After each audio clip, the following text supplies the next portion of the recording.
Bonjour, dans cette vidéo, nous allons partager avec vous une activité de décentration dont l'objectif c'est de nous aider à prendre conscience de nos représentations, attentes et exigences concernant le corps. C'est une activité un peu délicate, donc nous ne le recommandons pas de faire au début d'un processus et c'est très recommandé de faire une activité de sécurité, charte de sécurité ou règle de collaboration pour être sûr que les participants vont se sentir en sécurité et s'autoriseront à parler. C'est d'autant plus important que si les participants se retiennent et n'osent pas s'exprimer, l'activité ne fonctionnera pas. Donc on a vraiment besoin d'avoir un espace de confidentialité et de sécurité. Pour introduire l'activité, simplement inviter les participants à se promener dans la salle et regarder les images qui seront déjà accrochées sur le mur. Prendre un petit temps pour observer chaque image et puis choisir l'image qui suscite la réaction la plus intense. Peu importe si c'est une réaction négative ou positive, on cherche l'intensité de la réaction. Si toutes les images sont neutres, choisissez la moins neutre. Plusieurs personnes peuvent choisir la même image, mais de préférence pas plus de 4. Des personnes peuvent travailler seules et aussi en sous-groupe. Ce qu'elles auront à faire après ou pendant à peu près 7 minutes, c'est de répondre à 3 questions.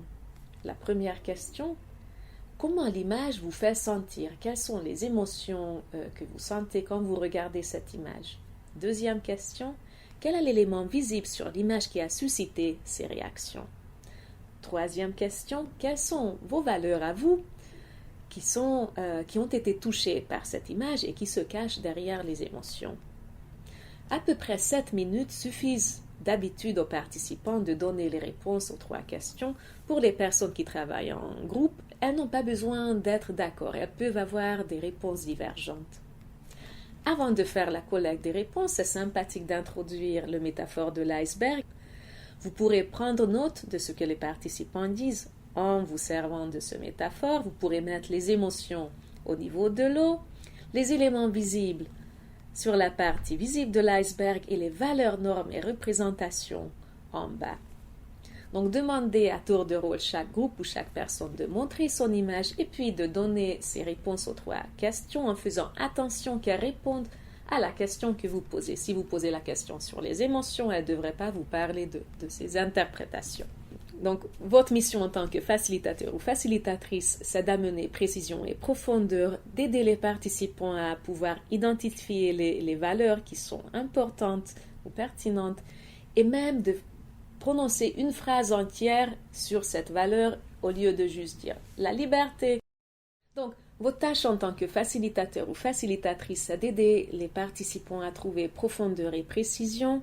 Donc, n'hésitez pas à les pousser un peu s'ils n'arrivent pas à bien formuler les valeurs et essayez toujours au moins de mettre une phrase entière sur comment une valeur spécifique est pertinente pour l'image en question.